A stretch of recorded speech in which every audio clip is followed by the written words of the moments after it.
video ay natin pakita naton kung ano ang ang components sa aton nga growing media. Amon sa aton nga seed sand, ang purpose niya sini nga ang nagagamit kita sini para nga ang tubig naton naga-drain siya. Tapos amo naman ni aton nga compost, ang purpose niya naman ni gatag siya sa nutrients sa aton nga tanom. Kag ang iniya ang garden soil for absorb sa water ni siya. Ang kinahanglan naton diri is dapat ang ratio parehas. Ang ratio, kung example, kung 4 ang gigamit naton diri is 4 ni siya ka asulokban. So 4 man ni dapat ang aton nga sibsan kag 4 man ang aton nga garden soil. I-mix naton ni siya para nga mag-equal ang iya nga ratio niya.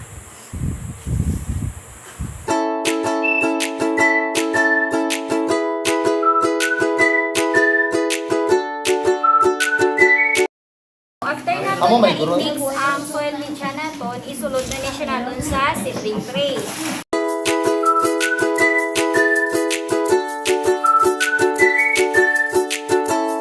Pagtapos naton sang sulod na seedling tray, parang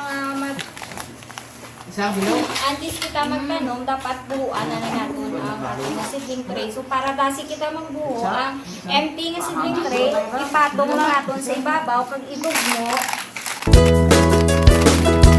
So, next natin, after nga may buo na siya, tamna na natin sang seeds. Sa kada isa ka buo, ni isa man ka seeds.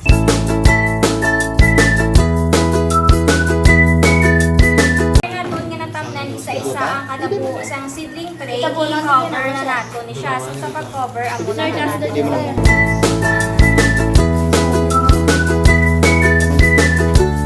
Guys, prepare kita sa cushions na para nga i-spray natin sa nga seedling tray. So, after natin nga makatanong isang seeds, bunyagan natin sa isang. So, amo ni ang pagbunyag natin. After naton nga mabunyagan na siya guys, i-plaster na ni siya naton sa nursery.